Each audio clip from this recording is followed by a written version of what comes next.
Welcome to the deep dive. Today, we're going deep on U.S. immigration, Oh, cool. and we're using all the articles and notes you sent. Yeah. It looks like you're trying to figure out how to live and work in the United States. Right. So many different ways. Yeah. It's really exciting to see so many different pathways. Yeah. I think a lot of people get really focused on the H-1B visa, Yeah. but there's so many more options. No, right.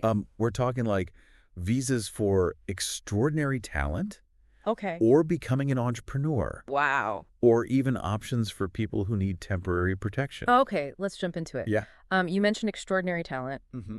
I see in my notes the EB-1A visa. Okay. And it sounds like it's a fast track to a green card. Yeah. So who can actually get this? Like, who is extraordinary talent? The EB-1A is really for like the top 1% Oh, wow. in their field. Okay. Like think Nobel Prize winner, Wow, yeah. Olympic athletes or inventors with lots of patents. So you have to show that you're not just successful, but like you're groundbreaking. Wow, that's a high bar. Yeah, So it's not for someone who's just like really good at their job. exactly.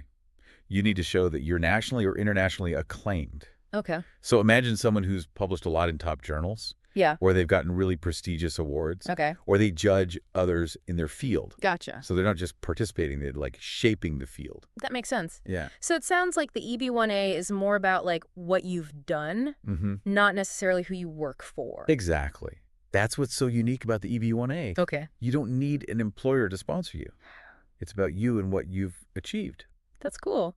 Now, I also see in my notes the EB-2 NIW, Okay. or National Interest Waiver. Yeah, That seems like another way to get a green card. And it also doesn't need an employer to sponsor you. absolutely. The EB-2 NIW is amazing. Okay. It's for people whose work really benefits the U.S. Okay. But it's not like the EB-1A. It's not about being like the absolute best. Okay. It's about showing that your work is really important to the U.S.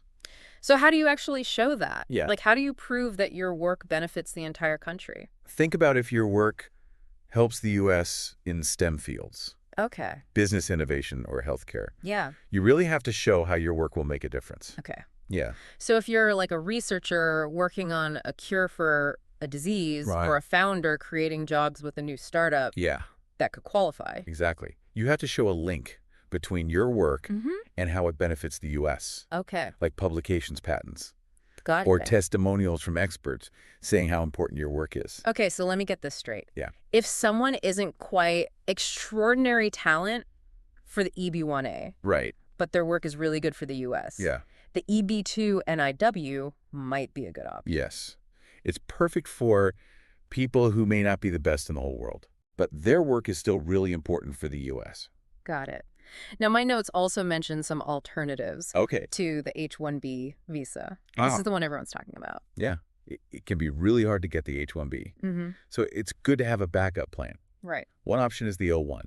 It's kind of like the EB-1A, but it's for work that's temporary. Great. It's for people with extraordinary ability, Right. but it doesn't lead to a green card. Gotcha. So if someone wants to work in the U.S. for a little while, Yeah. and they don't want to risk the H-1B lottery, Right. the O-1 could be a good option, especially if they think they might get the EB-1A later. Exactly. It could Yeah. be a stepping stone to the EB-1A. Okay, cool. What other H-1B alternatives are there? Let me think. I see the L-1 visa in my notes. The L-1 is for people who work at multinational companies Okay. and they want to move to a U.S. office. So if you already work for a company in another country Yeah. and they have an office in the U.S., this could be a good option. I see how that would be a much easier process. Yeah, No lottery stress. exactly. Okay, are there any other options that stand out to you? Well, for Canadians and Mexicans, Okay. the TN visa under NAFTA is a really great way to come to the U.S. Okay. It's for specific jobs, Yeah. and it's pretty straightforward. So if you work for a company in Canada or Mexico, Right. and you qualify for one of those jobs, you can move to the U.S. without the H-1B. Exactly. Wow. It seems like there are a lot of ways to work in the U.S. Yeah, definitely. We've talked about visas for people who are already like at the top of their field, Yeah. like the EB-1A and the O-1. But what about people who are just starting their careers? That's a good question. What are their options? Yeah. There are definitely options for people earlier in their careers. Okay. Remember the EB-2 NIW? Yeah. Having a master's or PhD helps, Right. but it's not always needed. Okay. You can also qualify if you have exceptional ability. So even if you don't have an advanced degree, Right. you could still get the EB2 NIW. Exactly. Wow, that's interesting.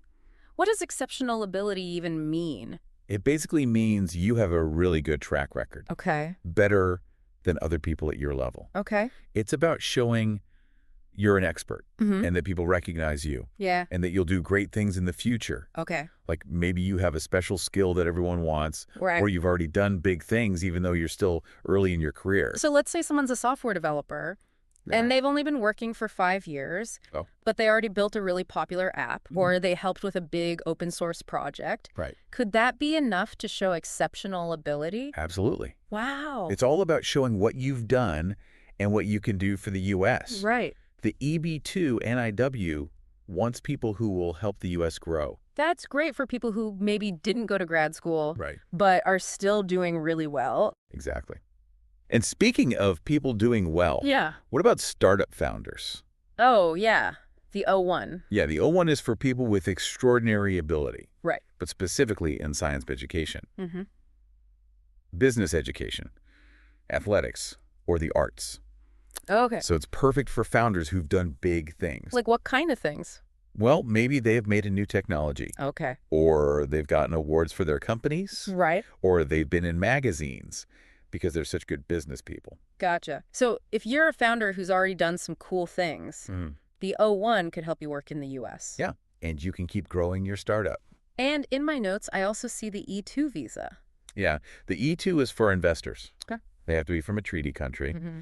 and they have to invest a lot of money in a U.S. business. Okay. It's good for people who want to start or grow their company in the U.S. So if you're ready to invest in the American dream, Yeah, the E2 could be your ticket in. exactly. Yeah. If you're serious about having a business in the U.S. Okay, cool. This is so helpful. Yeah. But it's also kind of a lot to take in. Yeah. The U.S. immigration system is pretty complicated. It is. There are just so many options, Mm-hmm. and they all have different rules. Exactly. It's got to be tough for people to figure it all out. Yeah. It really is. That's why it's good to do your research and talk to experts. Yeah, for sure. You said earlier that the L1 visa could help someone move to the U.S. Yeah, if they work for a company with an office here. exactly. Can you say a little more about that? Sure. The L1 is for people who work for a company, Mm-hmm. and their company wants to move them to a U.S. office. Okay. So let's say you work for a tech company in London. Yeah. And they're opening a new office in New York. Right. You could use the L1 to move to New York. That would be much easier than finding a whole new job Right. and dealing with the H-1B lottery. Exactly. Are there different kinds of L1 visas? Yeah, there are two main types. Okay. L1A for managers and executives, Right. and L1B for people with special knowledge. Okay, so if you're a manager or, something really specific, Mm-hmm. the L1 could be a good choice. Yeah. It's pretty easy to get if you qualify. Okay, that makes sense. We've talked about visas for people who are already working, Yeah. but what about students who come to the U.S. for school? Oh, that's a good question. Can they stay and work after they graduate? A lot of international students want to work in the U.S. Yeah. And luckily they have some options. Okay. One of the most common ones is OPT. OPT. I think I've heard of that. It stands for Optional Practical Training, Right? and it lets students work in their field of study Okay. after they graduate. So it's like a way to get work experience. Yeah. And it could help them get a work visa later. Cool. So it's like a bridge between school and a job. Exactly. They can try out their skills, meet people, and look for jobs. That's great. How long can you work with OPT? It depends on what you studied. Okay. Most degrees let you work for 12 months. Okay. But if you studied STEM, Right. you can work for up to 24 months. That's a long time. That's enough time to find a company who will sponsor you. Yeah. So if you're a student and you want to work in the U.S., you should definitely apply for OPT. Definitely. Okay, this is all making sense. Now there's one more thing in my notes. Okay. Temporary protection. Yeah. PPS. What is that exactly? It stands for Temporary Protected Status. Okay. It's for people who can't go back to their home country, Okay. maybe because there's a war or a natural disaster. So if it's not safe to go back home, Right. you can stay in the U.S. with TPS. Exactly. It's like a safe place to stay until things get better. Can you give me an example? Sure. Remember the situation in Ukraine? Yeah. The U.S. gave TPS to Ukrainians who were already here. Okay. so they can stay and work in the U.S. for a while. Wow, even if their visa's expired. Yeah. So TPS can really help people who are in a tough spot. Absolutely. It gives them some security when things are really bad. This has been so helpful. Yeah. We've talked about so many ways to come to the U.S. It seems like the U.S. wants people to come here. Definitely. But the system is also super complicated. It is. It really is. But there are a lot of options for people who want to be here. Yeah, for sure. I agree. So what's the best way to figure out which option is right for you? That's the hard part. Yeah. There's no one answer. Right. It depends on you. Okay. Your skills, your experience, your goals, even where you're from. So it's like a puzzle. Yeah. You got to find the right pieces that fit together. Exactly. And sometimes you need help with puzzles.